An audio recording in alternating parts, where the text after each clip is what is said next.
Today on the Conscious Fertility Podcast, I have Rosanne Austin. Now, she is a four-time best-selling author and creator of the Fearlessly Fertile Method, and she is a former California state prosecutor turned fertility mindset mentor.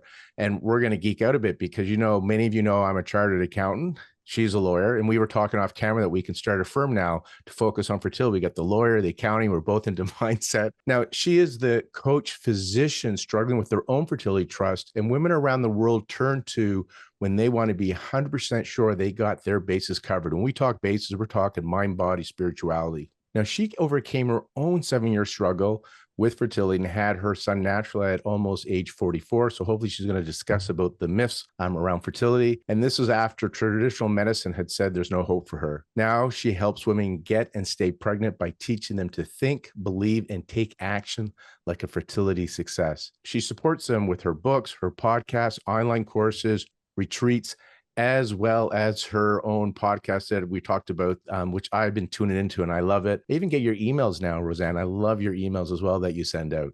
So if you're looking to become a mom, you want to get pregnant, stay pregnant, listen to this podcast and check out our show notes because we're going to list all the ways you can connect with Rosanne. So Rosanne, we come from a similar life, right? We come from that left brain, and I'm so glad to have you here on the podcast. I kind of want to know, how does somebody who's a former prosecutor turn a fertility coach? What is your story? Well, thank you for that beautiful introduction, Lorne. And I am super excited to be chatting with you about this. I think we've been in kind of each other's orbits for a while. So I think it's really great and such a cool opportunity. Well, as they say, necessity is the mother of invention. Mhm. And so I had a very, well, I guess compared to some, it's short. Most it's long. I had a long fertility journey, and it all started when I was a California state prosecutor. I was the lead trial attorney in a very specialized sexual assault unit, and I had the audacity to meet my husband, quote unquote, later in life. And when we got together, we knew that, hey, you know what, we got to start moving on this if we want to have a family. And I don't know where I picked that folklore up, Lorne. Like I just, as a, over 35 woman, I just had this like lingering terror. And to be quite honest, I didn't always want to be a mom. I think it really took the right man to come into my life. And all of a sudden my ovaries were like, okay, we got to do this, And so Right.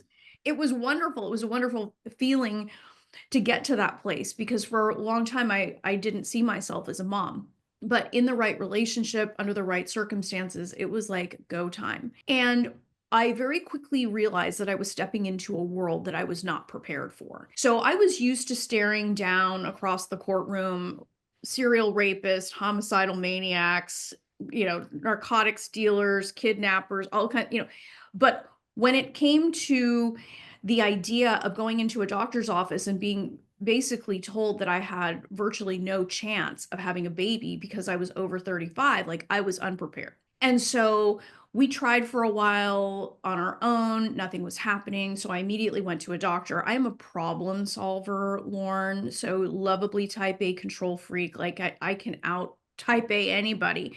So I wanted to attack this problem with an atom bomb. And I very quickly found myself in an IVF clinic and being told that, this is your only hope. You need to do this. And I just handed my authority and my power over to people in white coats, because I figured, coming from the world of prosecution, we call experts in the courtroom all the time. We let the experts do the heavy lifting. So that was the culture that I had come from. And that was a mindset that I came from as well. And it gets uglier, Lorne.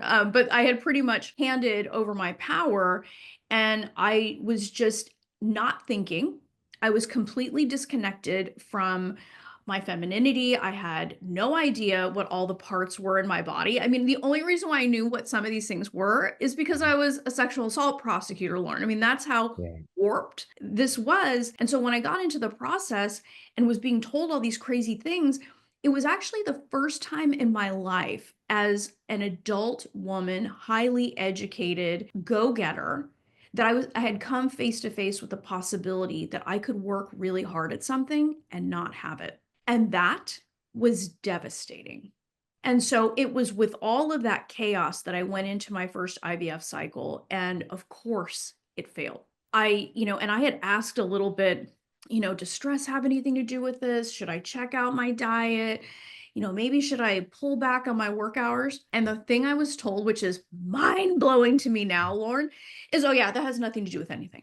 So it wasn't until I sat catatonic in that doctor's office, like face to face with the possibility that I want my son very badly and it may not happen, that something happened in my mind. I need to get more answers. So that began this crazy odyssey of treatments, diets, lotions, potions, yoga poses, faith healers, spirit baby readings, crawling across a stage on my knees to have a hug from this woman that traveled from India. Like, it was cuckoo. It was all kinds of cuckoo. And I didn't even mention boiling black chickens or steaming my vagina. Like, I was doing everything Right. that I possibly could. But the one thing that I was not looking at was me.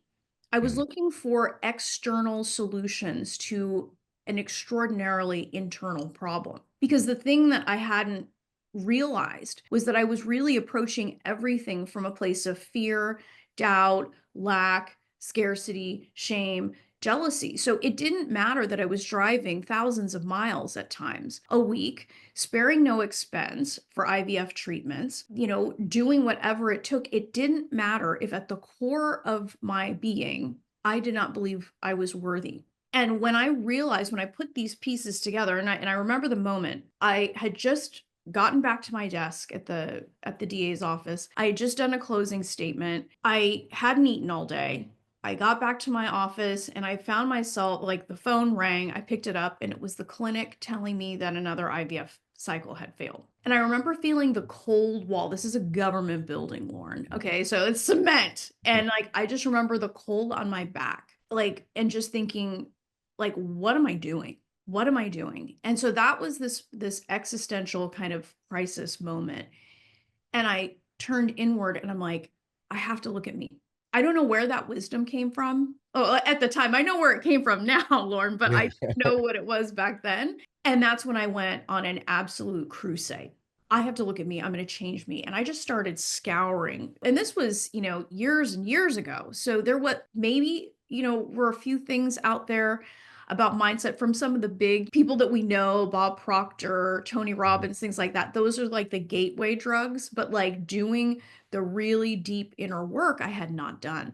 But what this did was open up in me a completely new channel of starting to think differently about myself, the connection between the mind and the body. Of course, my treatments were failing, Lauren. I called in A players from all over the world, but the A player in the room was not me. I was the one that was taking everybody else down. And when I started studying and I started implementing some of these things, from many, many different disciplines, I finally got pregnant for the first time. Now, it was with the last embryos we had from the last round of IVF that we had. And I didn't carry that baby to term. But what that showed me is the one thing that was different was me. The one thing, protocol hadn't changed, the players hadn't changed, except for this one.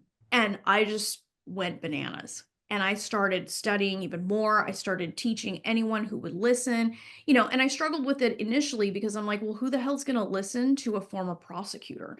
I have a JD after my name, Lauren, not an MD. But women were hungry for this. Women wanted to, like, how did you have a miscarriage with your last embryos from your last IVF cycle and not end up in a mental hospital? And I said, well, this is how I did it. So I started teaching that, and then it lit fire like all over the world. It went crazy, and I left my work as a prosecutor to do what I do now.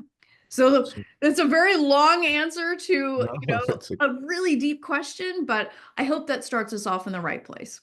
Well, it does. And thanks for sharing your story. And again, sharing it with so many of the women too, that you've helped get pregnant and also just help them find that inner self. And that's kind of where I want to start with. Since we're on the Conscious Fertility Podcast, we can go a little weird and talk about this stuff.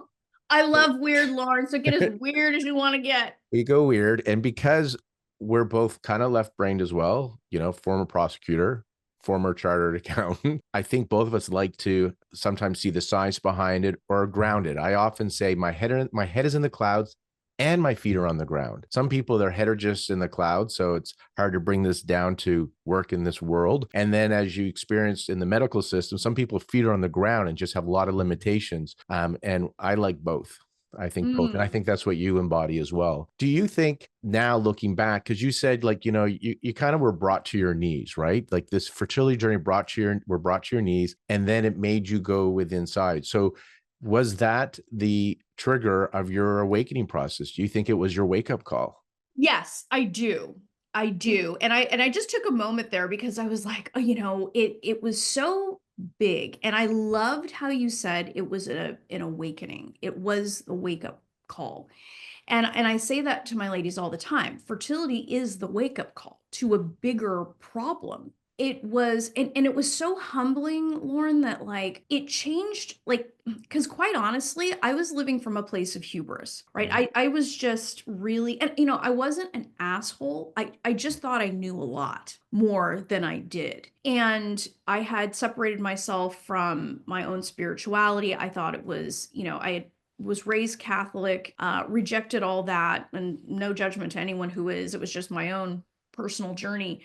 But I had been so divorced from my own spirituality that I never even considered it.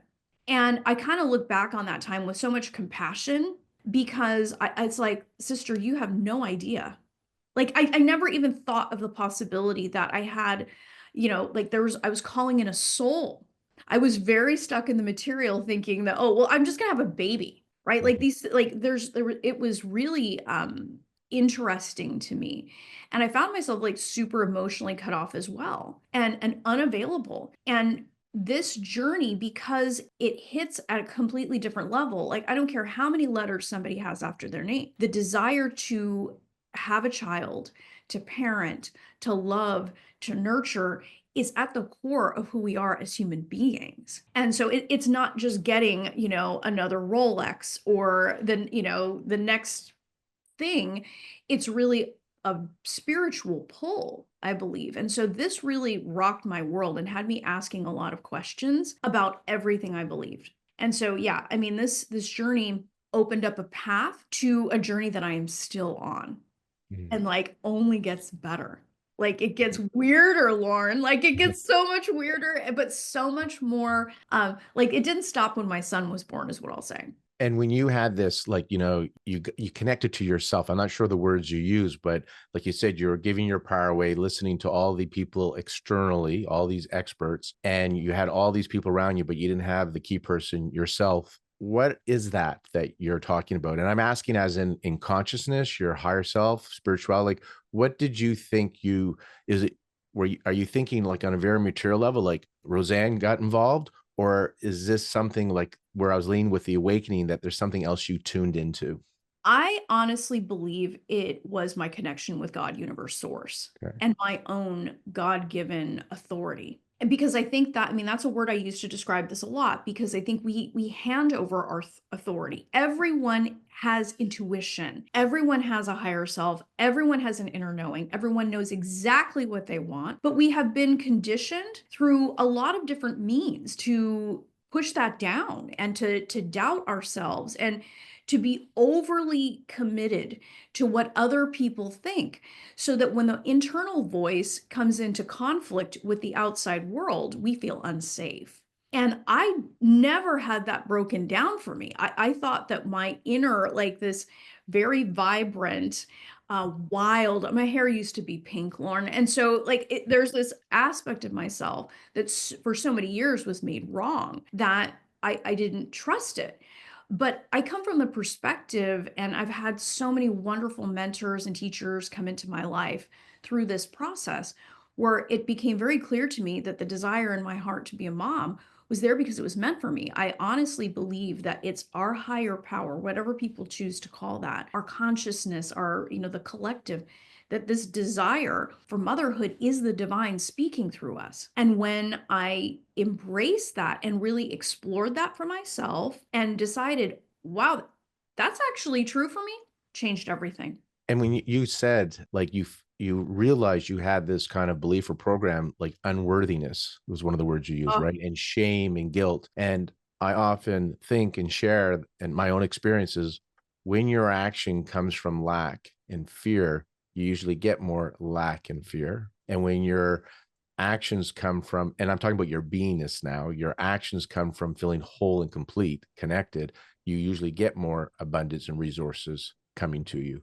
Was that your experience then when you kind of were brought to your knees? Because there's two ways to do this, everybody. One is life brings you to your knees. Most of our listeners brought to the knees. You were brought to your knees. And then sometimes through that being brought to your knees, you surrender. Like, I give up.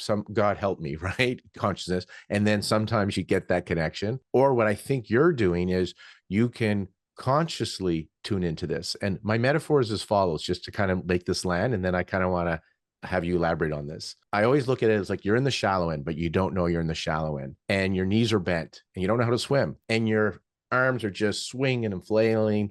And as you do this, you're freaking out and you get exhausted, and eventually you just can't do it anymore. And you're brought to your knees. You sink to the shallow end floor, and you realize as you sink, the water is just below your nose. You can breathe and you can stand up. So you stand up, but you had to be brought to your knees. The other way to do this, which is what I think you are helping people with, is same thing. You're in the shallow end, your knees are bent, and for a moment you're like, oh my God, I'm sinking, I'm going to drown. And you go, wait, I'm in the shallow end, and you just stand up. So there's a process. So you said you went through all this and then you figured out how to do this and you share it with women. So how do you do this when somebody is trying to get pregnant? Because a lot of our listeners that are tuning in, they want to tune into their higher self. They want to have a parent. They want to not have these limiting beliefs, or maybe make the unconscious conscious. What are my limiting beliefs? I'm curious if you have a process or can share a little bit about your experience of how you do this.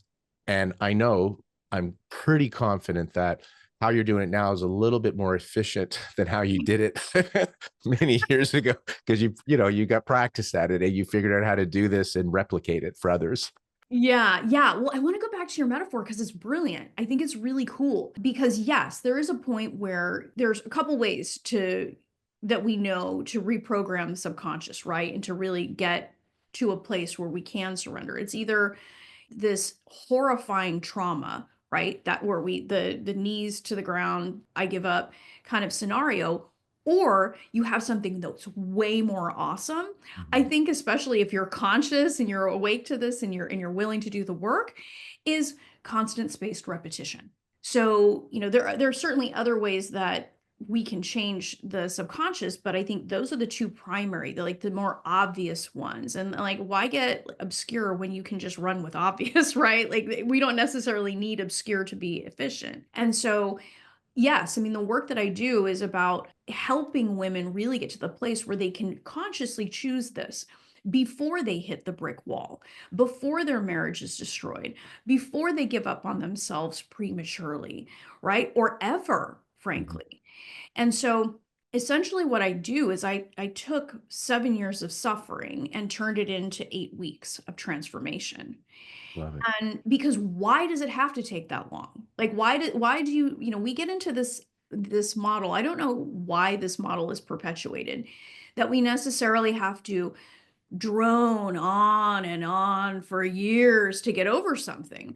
I think that we have the ability as conscious beings to be able to simply make a decision. We just get to decide. Now, that is not denying what our past has been, but it is breaking free from this mental slavery of thinking that our past is necessarily dictating our future, unless we let it.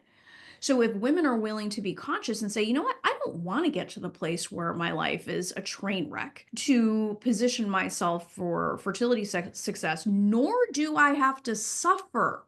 That's key to create success.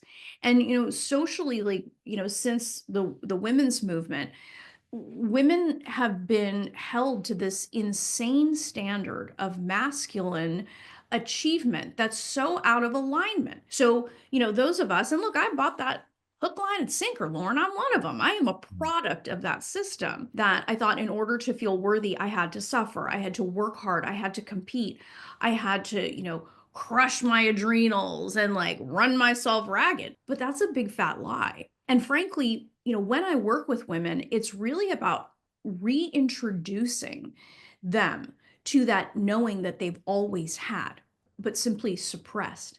And a lot of it begins with a simple question that my clients, if they're listening to this, they're going to love it, but they're going to remember how annoyed they were by the simple question. What do you want?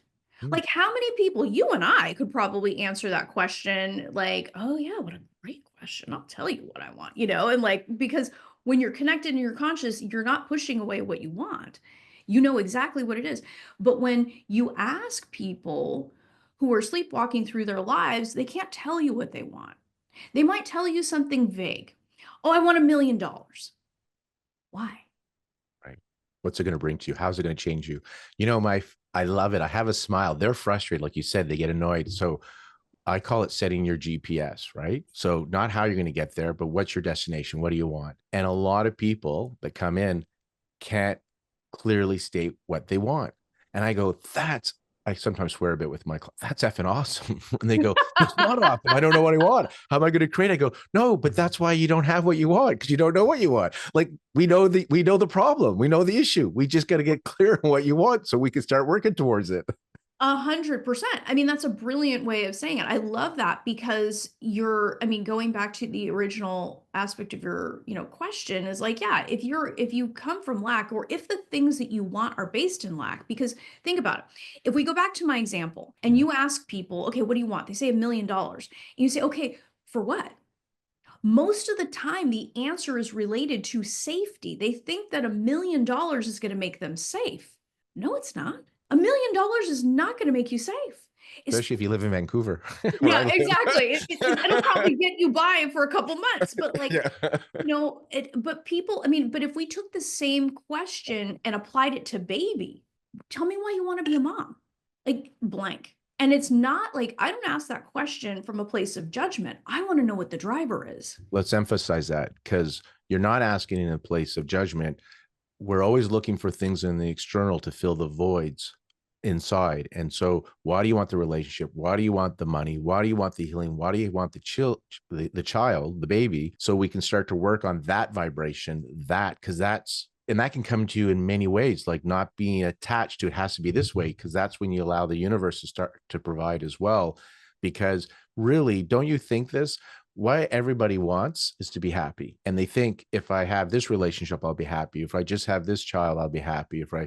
And as we know, I don't know your age. You said you had your first child after 35. So I'm 51, I was Lord. going to say you look in your young 30s still. I'm in my second half of my 50s. And so we're both Gen X. We're both Gen X. Is that what we are? Gen X, Gen Yeah, Y? we're Gen X. That's why we're so cool. We're so cool. Yeah. My kids don't tell me that, but anyways, boomer. That's what they call me. Oh, well, I think they call us like X is Zoomer, something like that anyway, but yeah. Yeah. So happiness. We all want to be happy, right? And so we think the external things are going to bring us happiness. And what I have found through my own experience and the people I work with experience, somewhere around 40 plus or minus 5 years, we start to realize we can't get it outside of ourselves. And then we do the inner work, right? And to try and tap into that. And my goal for my patients is that they're going to be happy whether they have baby or not, right? They find that peace because they're able to tap into that part of themselves. Yeah, I 100% agree. And it doesn't surprise me that my son came to me naturally when he did, because like my husband and I we went on the year of yes is basically what I did. And I hadn't even read Shonda Rhimes's book called The Year of Yes, but I just made the decision that I was going to stop putting my life on hold. I was going to stop not living. And I remember it was October 2015 that I said to my husband, I'm like, we're just going to go balls deep. Like, we're going to go and we're going to live. We're going to say yes to everything that makes sense for us. And we started off that January 2016 saying yes to everything that we wanted to do. We finally went on vacations. Like, we were investing in ourselves. I would drag him to seminars with me. And it's funny, Lorne, because he's a police officer. And so it's kind of like, he knew I had gone off the deep end with all the things I was studying, and I wasn't practicing law anymore, but we just kept getting happier and happier and more in the moment. And we got out of destination thinking, which I think a lot of women get stuck in. on this journey, that I'll be happy when I'll have the baby. My husband will be happy when we have the baby. You know, our lives will be complete. And it's like, nah, your baby comes to you when you treat your life as if it is complete, not closed, but complete, and you feel whole now. Because the happier I got, Lauren, like it was insane what was started to come into my life. Resources start to flow to you, right? 100%. Like I was doing things that I didn't think I ever would, coming from the perspective of a prosecutor. Like I was a government employee. Like opportunities were opening up. I mean, my practice was booming, and it was just fascinating. And then I found out I was pregnant on the heels of coming home from a whirlwind European trip Mm. where I ate what I wanted. I was walking in stilettos on cobblestone, Lauren. I was drinking champagne. I was eating raw cheese, like gluten. Like I was doing all of the things that they tell you not to do. And boom, pregnant naturally. And I gave birth to my son. He was like, I wasn't even scared during my pregnancy, Lauren. It was a symptomless pregnancy. Like it was a happy time in my life. You know, the doctors, because I was quote unquote geriatric, you know, were terrorized. They were telling me all these things. I'm like, nah, for whatever brought this boy to me is Mm. gonna keep him here. Like Mm. I just walked that pregnancy with confidence. I'm like, he worked too hard to get here. I'm gonna trust him, I'm gonna trust my body, and I'm gonna trust myself. And then so here we are. But your point is well taken, because we do get to a place where the more we allow the good that we want, the more we can be in the moment, the more that we can enjoy it, remember why we're doing what we're doing. The good that we want comes faster and faster because we are not throttling it anymore. Yeah, you're not, when you're over attached to the outcome, you put resistance. And you said something that, to me, how I understand it, is your resistance was low or none, in that you started living. So you no Mm. longer stop doing things in case you may be pregnant. Like so many people, oh, we can't go on a trip because I'm going to be ovulating, or I can't eat this because we're trying to get pregnant. And you let go and started living. You were still wanting and trying to get pregnant. However, you were also living regardless of what was going on in your life. It's That's how the you see. essence of manifestation, Yes, Lauren. you're present. And so the resistance drops. And now you had flow and receptivity. And I'll share a story of a woman where she went through multiple IVFs. She did everything. We worked with her with acupuncture as well, did not get pregnant. It destroyed her relationship with her partner. They separated. She's out with on a one night stand, and the guy asked if she's on birth control pill, and she goes, "Oh, honey, I am birth control pill. I am birth control." she and what happened? They got pregnant. Um, Mm. so, you want to talk about surrender, let go. Like she had no expectations. She was just having fun. You know, the other funny thing about that, Lauren, that I would be super curious about, like, you know, it's just kind of putting it out there, is maybe her baby knew that wasn't her man. Absolutely. I mean, we can go on the materialistic side as well. Maybe her man didn't have good sperm, but the Yeah, but yeah. but you're right. This is the whole thing, is just kind of being the present moment. And just, we see so many stories of people where they've tried and they finally, give up, surrender, when we say give up, and they go and drink, go to the beach, have sex, and get pregnant, right? Or they finally adopt and then they conceive naturally. All the time. That's the work I want to talk about with you, because there's the material side, and there's enough information on the web about the supplements you can take, the acupuncture, herbal. We'll talk later on your podcast about low-level laser therapy. There's so much you can do on the physical. I think there's not enough out there yet on the spiritual, mental, emotional. And that's kind of want to talk about you, because to me, that's the hierarchy. Actually, it's bi-directional. I work on the physical, mental, emotional. It's just that if somebody said, what do you think is the most important?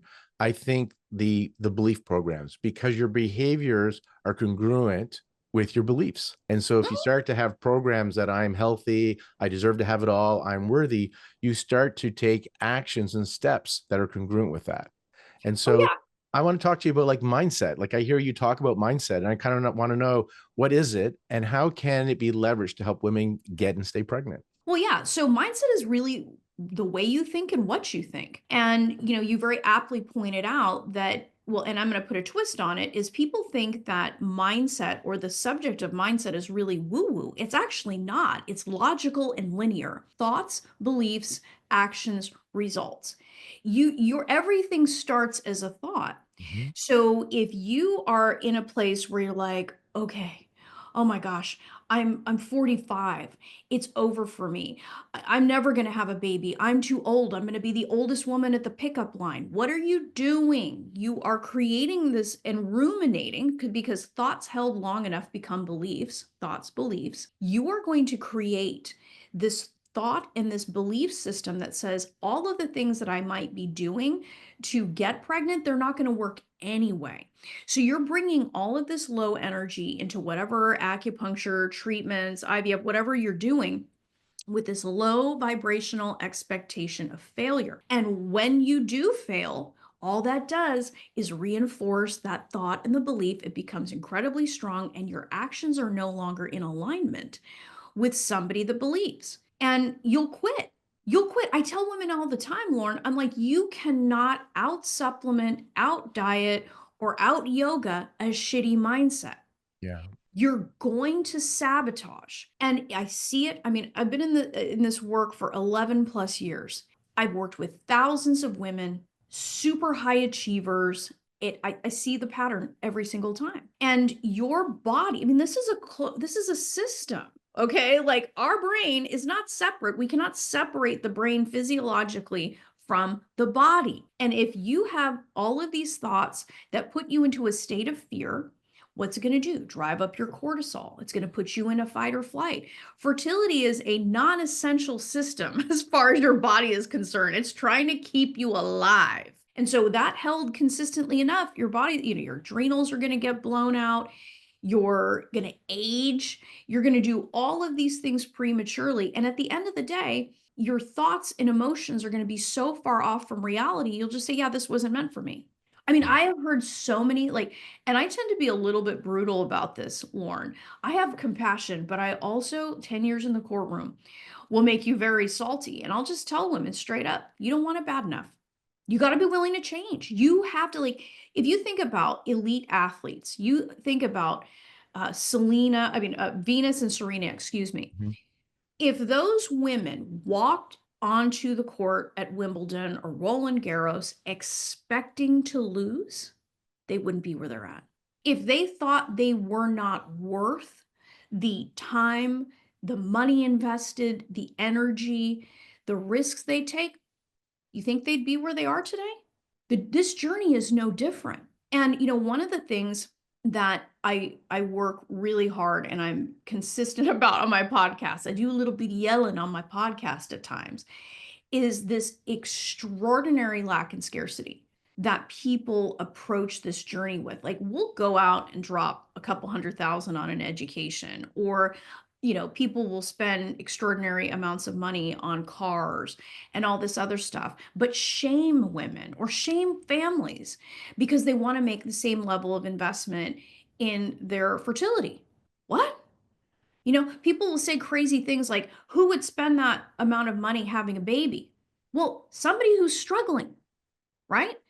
So Right. it's like it's this weird thing, it's almost like this emotional entitlement people get into.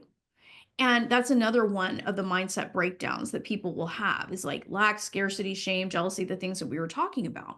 And if you hold that long enough, you'll get to a point where you just won't do it anymore. And so people will then say, well, it wasn't for me. God didn't want me to have a baby. My husband didn't want to do it anymore. No, no, that's not why you don't have a baby. I have seen women from ages 28 to 52, Lorne, get and stay pregnant. Some naturally, some not. It doesn't matter, because what unites them is they stayed in the game. And that all comes down to the way that you think.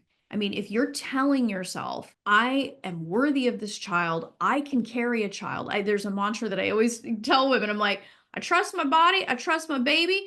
It's this, I trust myself. When you have that trifecta, you're unstoppable. Like, But what are some of the processes? Because first of all, there's no blame here, because these programs of lack, when you distill things down, what I see in my practice, I'm not enough, right? I'm not pretty enough. I'm not smart enough. Those things are not enough. And, fear, shame, guilt really come up a lot, that lack Mhm. mentality. A lot talk about how it can be imprinted on you ancestrally. So we now know through research, I think it's the cherry blossom study and Holocaust studies, that trauma Mhm. can get imprinted on our DNA. We know, you think of Bruce Lipton, the biology of belief, those Oh, first yeah. 8 or 12 years, you're in theta brainwaves, so you're a sponge.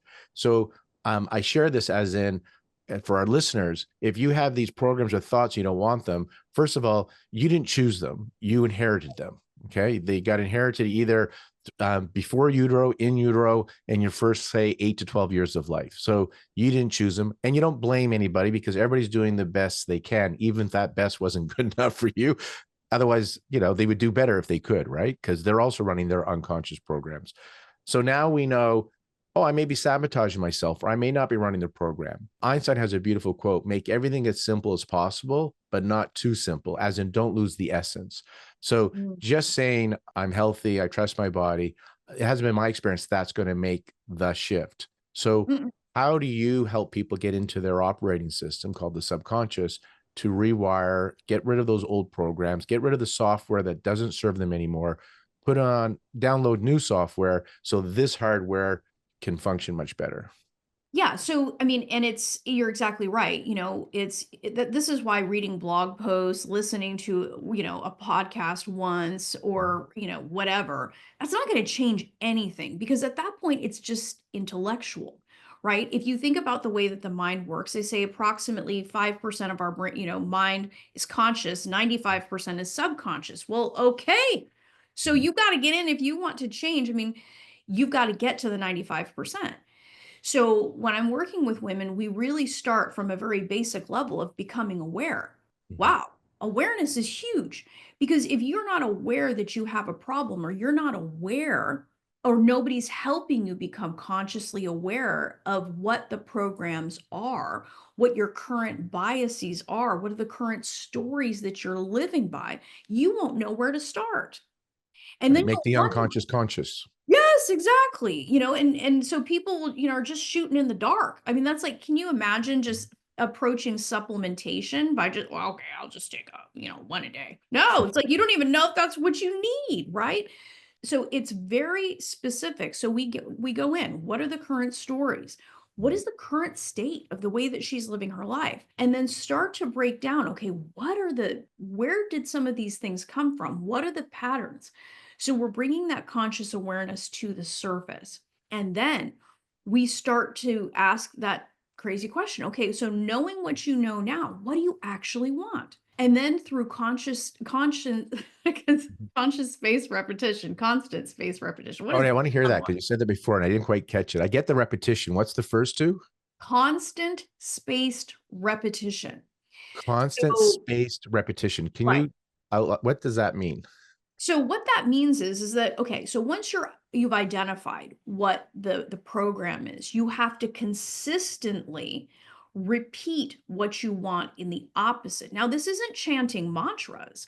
That can be helpful, but you have to become aware that the pattern is coming up and you have to consistently and constantly interrupt that pattern, right? So let's say, for example, somebody has the belief that spending money on fertility is reckless. I can't possibly do that. Or even more tragic, I can only spend what my insurance company will cover. Insurance company's not your friend, girl. They're not, they don't want you. They're in the business of making money, which I have no problem with, but be aware of, your enemy. So okay, I can't spend this money. Okay. So you would interrupt that pattern. Well, why not? Who says that's true? Right. What do you actually want? Okay. So when you can answer that question, well, I actually want to have a baby and I want to get to the end of my life knowing that I did everything, that I didn't just hand my power over to somebody and let somebody else decide. Okay, you've just interrupted the pattern and you've reinforced what you want. And it's moving women from what they think they can get to what they actually want. So by doing that, Lorne, we're naturally raising their vibration, getting them back in alignment with what they actually want, not what they think they can get. And it also, through that process, you're busting through the old programming and beginning to see opportunities, chances, resources, possibilities that they hadn't seen before. And that's how you create an entirely different result. Now, I mean, I've oversimplified it for our discussion here, but we're also looking at boundaries, communication skills. We're looking at faith. We're looking at familial relationships, right? So it's all of these things that come together to create a mindset. Because remember, a mindset it's what you think and the way you think. It's a mechanism. So you want that working for you. And in my program, I take women to places that they would have never even thought to go. And it's mind blowing because sometimes it can just be a simple question that I'll ask. And they're like, whoa, and for a lot of women, it's just getting to know what it is that they want. Many women have been raised to not know what they want. And even if they did, be afraid to ask for it. So many people play small. So you're saying, you're living like a size 4, but you have a size 8 shoe, right? Like get in there, right? Like live large, live your limitlessness. It's such a big fat lie, Lorne, that we can't have what we want. Right. It's the saddest. I mean, if COVID didn't teach us anything, I mean, it's like anything goes. Like culture change. Like there's so many myths, I think, that through this really unusual time in our history, like it just busted possibilities wide open, right? Think about how many people were stuck in the program that the only way they could make money is if they went to an office. Well, how long were offices shut down? We have years of data now that show that people are more productive and happy when they're not in the office all the time. So that broke a paradigm. And that's really what we're talking about is, putting this a different way for the audience to really be able to take this in is mindset work is about crushing the paradigm. It's Crushing the about paradigm. it's about busting open the paradigm that you have no idea even exists. It's like being in a cage that you have no clue is even around you. Like who says that successful means being a lawyer?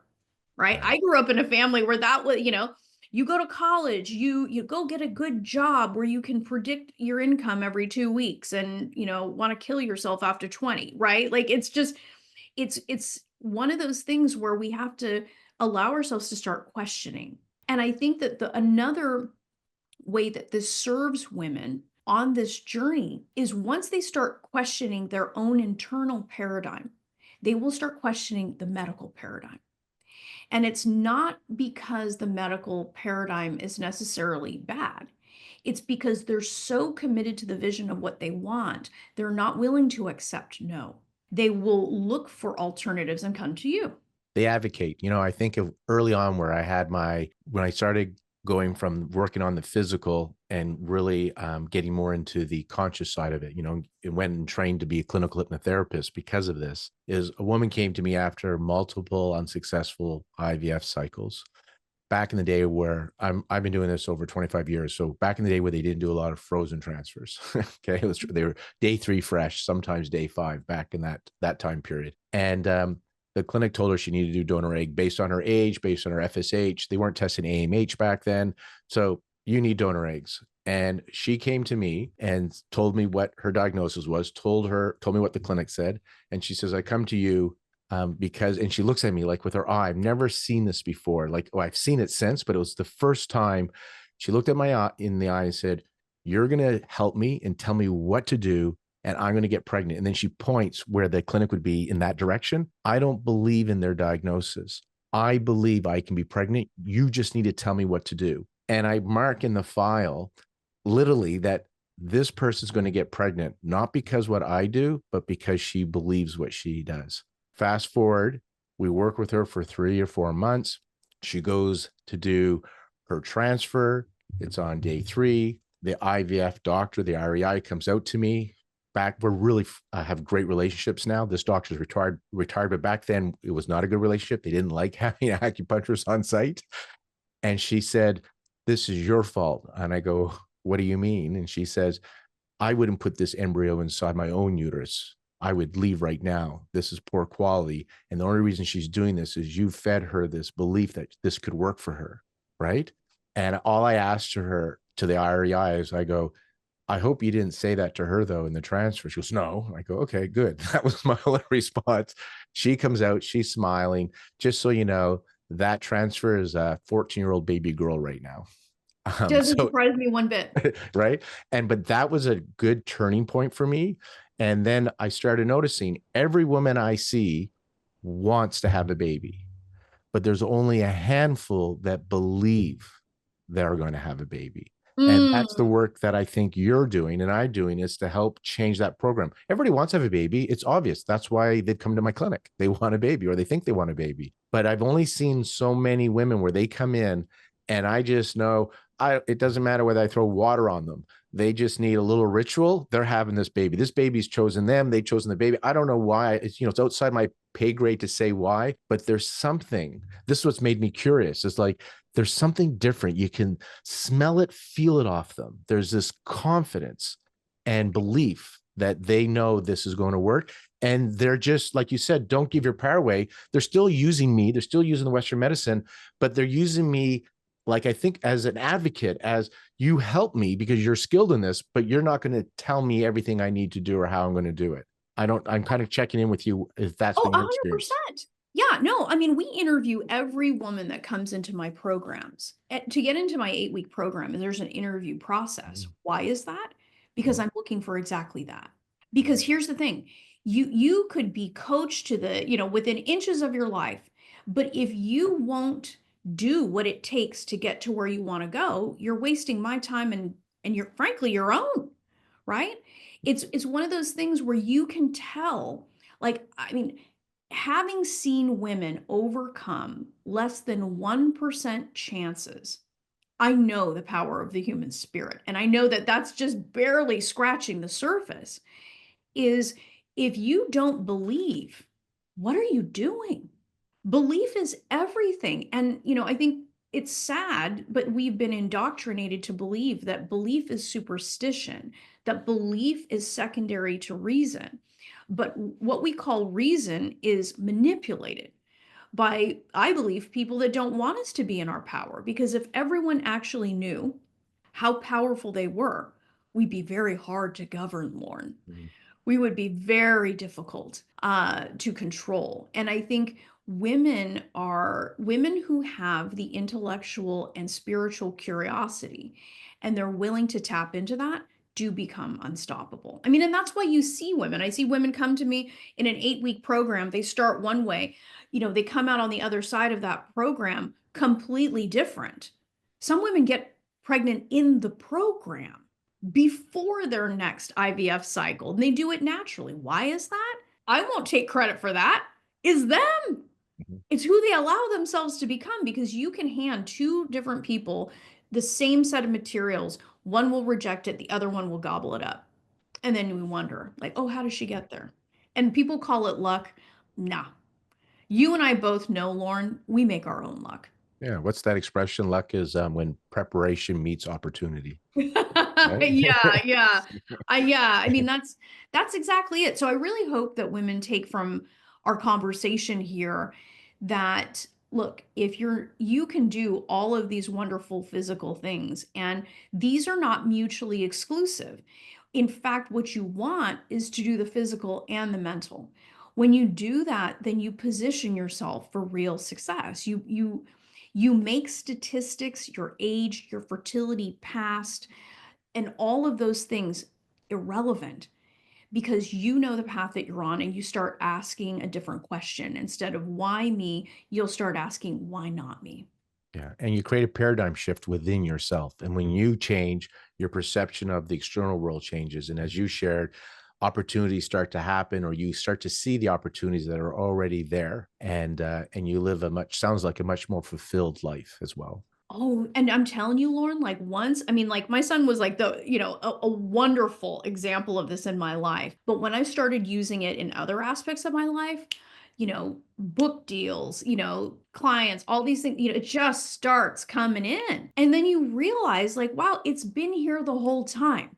It's always been here the whole time, but it starts as a thought. Starts with a thought. Starts with a program, a belief, which leads to a thought, which leads to a feeling, which leads to action, which leads to habit, which leads to your destiny. Gandhi, I think he said that, or Yeah. Lao Tzu or Gandhi, or maybe they both said it. I don't know. All right. As we wrap up, how about a few myth busters then, fertility myth busters that you can share to kind of give people, again, inspiration, hope, and then we're going to let everybody know how they can find you, because you got books, you got podcasts, you got a program, and I really want them to be able to connect with you. Well, that's really kind. So, okay, so let's bust some myths here, because I think it's really important, and I want women to get to a place beyond hope. I want them to be in a place of belief. You absolutely can do this. It just make that decision first of all. But as far as fertility myths, number one is age. Stop it. Stop agonizing about your age. Your age is but one factor in the decision whether or not you're going to have a baby. Okay. It may shift some of the avenues that you use, but women are having babies every single day. You might think I'm too old, but I promise you, on a planet of almost 8 billion people, there is a woman your age or older giving birth today. It's just a fact. So let this age nonsense go. And there's a baby boom for women in their 40s and beyond. Women in their 40s are like, boom, boom, boom. And just decide that you're going to be one of them. So the second thing is that statistics are a verdict. Let's let that go, ladies. Stop it. You have to remember that statistics are bought and paid for by whoever has an interest in manipulating those things. And most of them did not include you, did not include women of your ethnicity, your age group, your health. Like, it's a piece of information. Okay. We all know they get manipulated. So when somebody, I mean, like, Lorne, I got a side note. If I had $1 for every time a woman told me she had a less than 1% chance of having a baby and was told to give up, you and I would be doing this from St. Bart's. Like, that's what women should be doing with statistics. They're a piece of information. Let it go. You decide how much weight that's going to have. Don't allow somebody to destroy your dreams based on a statistic that was done 20 years ago. Okay. Let them go. They're a piece of information and that's it. And the last myth that I wanted to bust is this idea, and I think we've been talking about this throughout our conversation, the idea that stress has nothing to do with it. Stop it. This is common sense.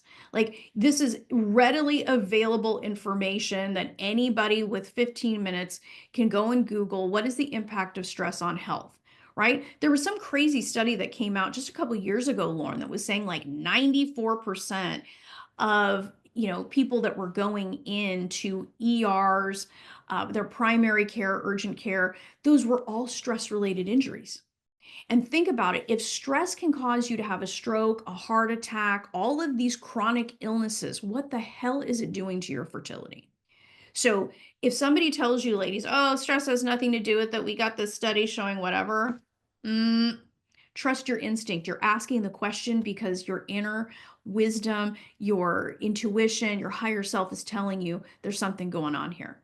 So we just busted up age, statistics, and stress, Lorne. So I hope that helps the audience. That's great. And I'll let them know for that stress one. Again, it's cyclical, right? So now I'm stressed about being stressed. There's things you can do about your stress.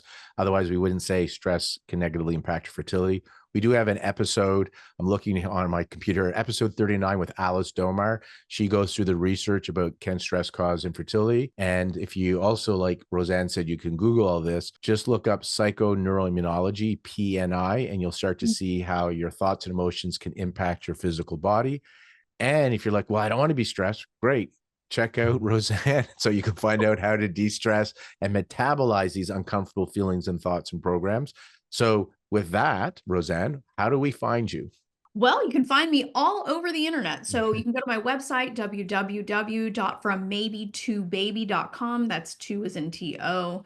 And I'm also super active on Instagram at Rosanne Austin Fertility. I also have the Fearlessly Fertile podcast, which we're going to be super excited to have you on as well, Lorne.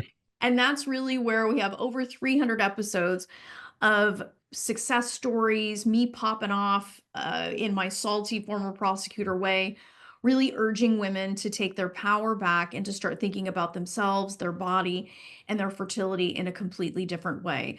And our episodes are short, so if they need a quick hit of feminine badassery, that's where they want to go. Excellent. So we're going to put that in the show notes. From maybe to baby.com. Your website has all that Instagram, Facebook, Oh yeah. podcast links. So from maybe to baby.com. And then obviously check out her Fearlessly Fertility podcast, which also, thank you. I'll be a guest, or maybe by the time this is out, I've already been a guest on your podcast. Yeah.